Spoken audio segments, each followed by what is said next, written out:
disponibles, profesionales, y que en este caso, bueno, ¿quién no conoce hoy por hoy al doctor Miguel Ángel García Gallegos? Y bueno, aquí está solamente un poquitín del currículum del doctor, y por ahí al final cuando me lo envió me dice etcétera, etcétera, etcétera, y así es. Creo que el objetivo principal del doctor Eduardo es traer profesionales con el conocimiento, la veracidad de la información que les vamos a compartir y obviamente hablar del donador de cisteína. Bueno, hablando del doctor Miguel García, médico cirujano egresado de la Universidad Autónoma de Aguascalientes, médico de urgencias del Hospital General de Pabellón de Arteaga, Aguascalientes, certificado en ATLS, Advanced Trauma Life Support, por el Colegio de Cirugía de los Estados Unidos en American College of Surgeons, certificado en el Colegio de Médicos Generales de México, diplomado en nutrición, cursos de extracurriculares de nutrición, es coordinador estatal de planificación familiar de Aguascalientes, es coordinador estatal de la Casa de Salud y primer nivel de Aguascalientes. De criterio dentro del área médica. Recuerden que el cuerpo humano es tan complejo que a la fecha no se ha podido descubrir todos los fenómenos de lo normal y mucho menos de lo que no es normal. Así que esto es una plática de lo que se tiene de información a la fecha y, por supuesto, qué es lo que tiene que ver nuestro donador de cisteína con este fenómeno que está pasando a nivel mundial, que tiene que ver en este caso con la diabetes. Bueno, yo voy a platicarles muy rápidamente algo como tipo la miel. Y de ahí, estoy hablando de hace algunos siglos, y de ahí se ha ido estudiando lo que viene siendo este fenómeno de la diabetes. Esa elevación en los niveles de glucosa con el tiempo pues va afectando nuestra microcirculación, esas pequeñas arterias chiquititas que se encuentran en el cerebro, en las retinas, en el corazón, en los riñones, en los pies, en cualquier parte del cuerpo donde haya una circulación muy pequeña, se va afectando, se va destruyendo esa microcirculación. La circulación se está llevando a través de la sangre esos nutrientes, ese oxígeno, y de a poco ese tejido se empieza a dañar, se empieza a destruir, hasta que ese órgano empieza a perder funciones o definitivamente muere ese tejido, ¿sí? Estamos hablando entonces de que la diabetes puede traer ese tipo de consecuencias y por tanto, después de afectar la microcirculación, empieza a afectar la macrocirculación. Esto es la circulación ya más grande, ¿ok? El origen de la diabetes es una serie de factores, se llama enfermedad multifactorial, porque afectan varias situaciones. Por supuesto, hay un factor genético, eso se sabe desde hace mucho tiempo, pero desgraciadamente para mucha gente no solamente se le puede echar la culpa al factor genético, o sea, hay un factor hereditario definitivamente. Eso es algo que se sabe hace mucho tiempo, pero ya hay factores, entre comillas, nuevos, como nuestros cambios de hábito en la alimentación, las tallas, en el peso, etcétera, etcétera, ¿sí? Incluso se han detectado que hay algunos tipos de situaciones virales, algunas infecciones virales, que llegan a provocar problemas en nuestro metabolismo y particularmente a nivel del páncreas, que es la glándula que produce nuestra insulina de forma natural. De tal manera que, si te fijas, hay varios factores que pueden provocar la aparición de una diabetes. Ahora, dentro de las diabetes mellitus, y hablo de la diabetes mellitus porque aunque no lo creas, hay otros tipos de diabetes, ¿sí? Entonces, estoy hablando específicamente del tipo de diabetes en donde se eleva el nivel de glucosa. Vamos a hablar de que hay una clasificación. De hecho, hay varias clasificaciones de diabetes mellitus. Vamos a hablar de la clasificación en donde la diabetes se puede dividir en diabetes mellitus 1, tipo 2, diabetes gestacional y otros tipos de diabetes, ¿ok? A mí me tocó explicarte cuál es el tipo de diabetes tipo 1 y tipo 2, ¿sí? Antes de entrar en esta diabetes tipo 1 y tipo 2, déjame decirte que hay un espectro entre la gente que no tiene diagnóstico de diabetes, ¿verdad? Y que tampoco tiene la suficiente cantidad de glucosa como para determinar que es diabético. Algunos médicos eso lo clasifican como prediabetes, ¿verdad? Hay personas que hacen una serie de estudios con glucosa y le pueden determinar intolerante a la glucosa, pero finalmente, aunque no está diagnosticado como diabético esa persona, tampoco tiene sus niveles de glucosa dentro de la normalidad. Y aunque algunos médicos no aceptan el término prediabetes, bueno, lo acepten o no, finalmente ahí hay un espectro en el cual simplemente podemos hacer mucho por ese paciente para que precisamente no caigan todos los fenómenos que pueden llegar a generar una diabetes, ¿ok? Entonces, vámonos primero que nada con la diabetes tipo 1 o diabetes insulino dependiente, ¿ok? Es una enfermedad que se caracteriza por la destrucción de las células que sintetizan o metabolizan tu insulina, o sea, tu páncreas es capaz de fabricar su propia insulina, lo hace. La insulina es una sustancia que introduce tu glucosa adentro de las células para que las células tengan combustible con que funcionar.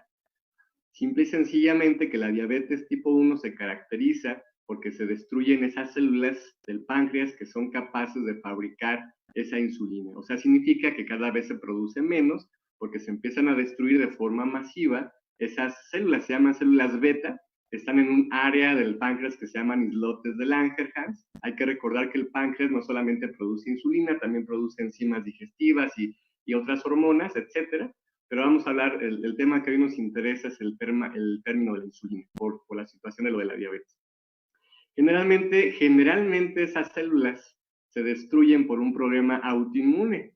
Esto es por una situación de que tu sistema inmunológico falla, en vez de defender ese páncreas lo ataca, no lo reconoce como algo propio, destruye esas células beta, entonces al destruirlas, las poquitas que quedan, obviamente producen menos insulina, y introduces menos glucosa a las células y todo ese exceso de glucosa se queda en la circulación, ¿sí? Y ya les expliqué que ese exceso de glucosa empieza a provocar fenómenos metabólicos inflamatorios con un estrés oxidativo muy elevado y a la larga va deteriorando los tejidos, iniciando por el área de la microcirculación, ¿ok?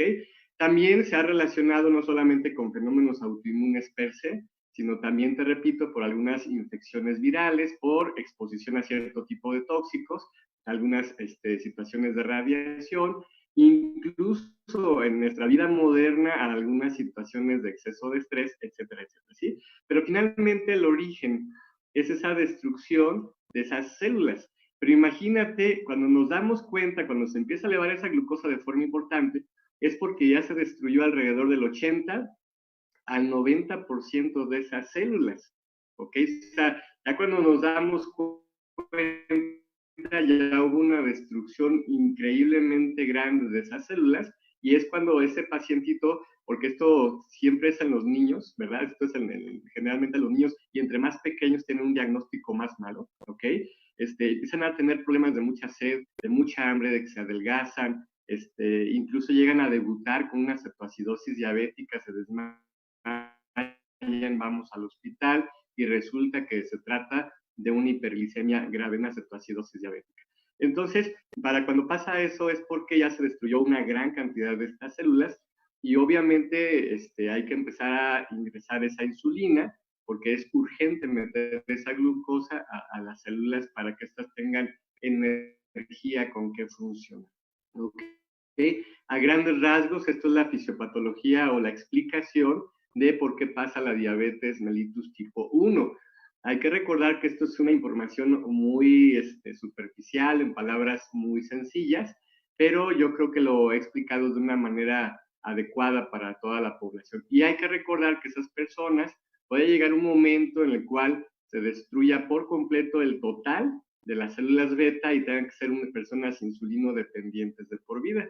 Aquí lo importante es saber que estos pacientitos llegan a tener un pequeño periodo después de debutar en el cual pueden controlar su glucosa sin medicamentos o con un poquito de insulina. Esa ventana es la que nos avisa que el cuerpo logró hacer un mecanismo de defensa y a lo mejor en ese periodo es muy urgente poder hacer varias cosas, entre ellos la alimentación, pero por supuesto sería una ventana de oportunidad impresionante para poder elevar niveles de una sustancia que se llama glutatión, que precisamente su función es regular al sistema inmunológico para que, entre otras cosas, se deje de destruir nuestras células beta y que sobrevivan todas las que hay. En un ser humano que no tiene diabetes, esas células tienen mecanismos de anti-apoptosis. Esto es que permite que se prolongue su vida útil por muchísimos años. Es un fenómeno que no todas las células del cuerpo tienen, ¿ok? Pero cuando una persona entra en ese estado de destrucción por diabetes, ese fenómeno se va. Y entonces esas células, aparte de ser destruidas por los anticuerpos, su tiempo de vida se vuelve más cortito, ¿ok? Sin embargo, todo eso puede ser muy ayudado si tú elevas niveles de glutatión. El problema es que en nuestra dieta actual, pues prácticamente ya no hay uno de los 3 aminoácidos con los cuales tú formas el glutatión, se llama cisteína bioactiva, y por eso la urgencia de que conozcas esta información, porque hay un producto que es un donador especial de suficiente cisteína como para que el cuerpo eleve rápidamente sus niveles de glutatión, regulando al sistema inmunológico y dándole una oportunidad extra a ese cuerpo de que deje de destruir esas células beta y que ese diabético tenga una oportunidad. Si no de dejar por completo la insulina, mínimo que no pase esa destrucción masiva y al menos que esos fenómenos de alteración en su metabolismo puedan disminuir de una forma muy drástica, ya que la mayor parte del daño de esos pacientitos tiene que ver con un estrés oxidativo muy elevado y nuestro glutatión es lo primero que va a hacer, disminuir rapidísimo tu estrés oxidativo y con eso favorecer la conservación de tu vista, o sea, esto es, va a ayudar en los fenómenos de la, lo que viene siendo los fenómenos de destrucción de tu retina, ¿verdad? Los fenómenos de destrucción a nivel de la circulación de tu cerebro, la microcirculación de tu corazón, de tus riñones y de tus pies, de tal manera que imagínate cuántas personas que tienen retinopatía diabética se pueden beneficiar, cuántas personas que tienen nefropatía diabética, pie diabético y neuropatía diabética, ¿sí? Estoy hablando no de magia ni de medicamentos, estoy hablando de los fenómenos lógicos, de darle una mejor nutrición a tu cuerpo, pero en este caso especializado, ¿sí? En darle una nutrición especializada a tu cuerpo para elevar esos niveles de glutatión, ¿sí? Entonces, no todo es medicamento. A esos pacientitos se les puede dar insulina, se les da medicinas para mejorar la circulación, se les da otros medicamentos para, etcétera, desinflamatorios, analgésicos, pero se nos olvida la parte más básica, la más importante de todas, que es darle al cuerpo los nutrientes que ocupa como materia prima para ayudarle a esos tejidos, en primer lugar, a disminuir su sufrimiento, ¿sí?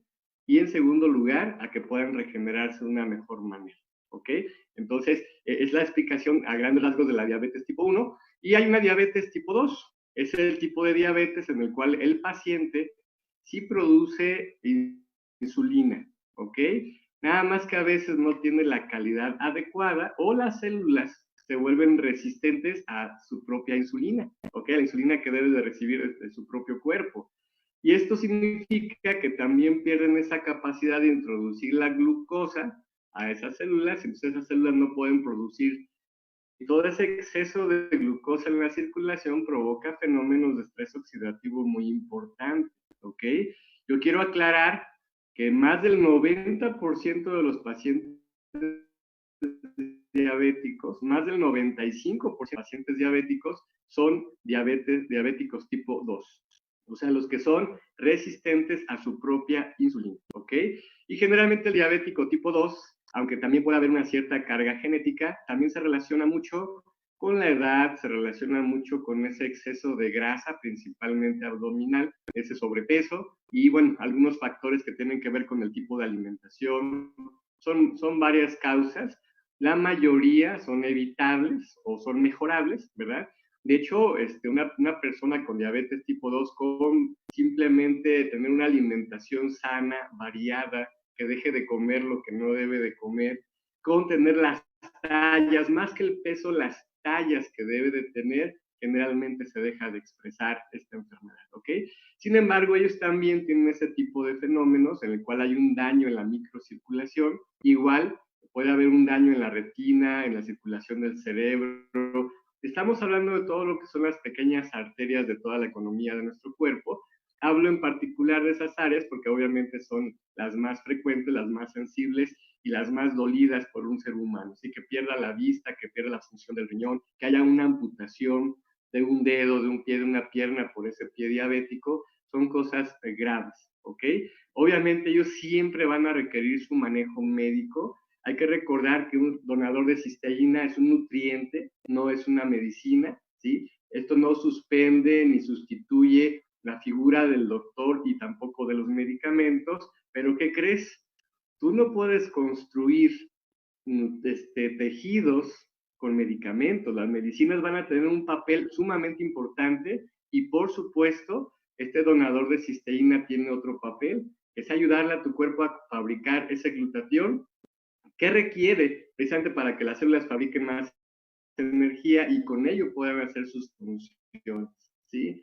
Eso también va a disminuir el estrés oxidativo, va a permitir la eliminación de toxinas, ¿verdad? Y eso también va a permitir que simple y sencillamente todas las células puedan funcionar un poco mejor. Disminuir demasiado esa situación del sufrimiento tisular o del sufrimiento de cada tejido de todo tu cuerpo, ¿ok?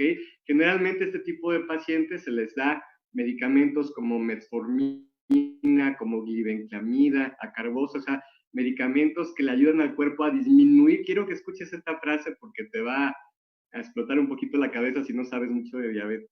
Estos medicamentos disminuyen la glucosa en sangre, ¿ok? Pero simple y sencillamente no le hacen algo en particular a lo que viene siendo la fisiopatología de la diabetes, ¿ok? Lo único que saben hacer es disminuir los niveles de glucosa.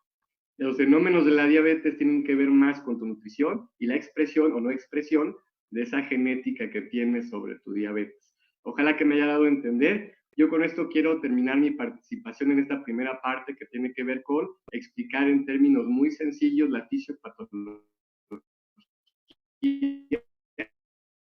de la diabetes tipo 1 y a maestra de ceremonias, a Claudia. Muchas gracias, Claudia, por la invitación.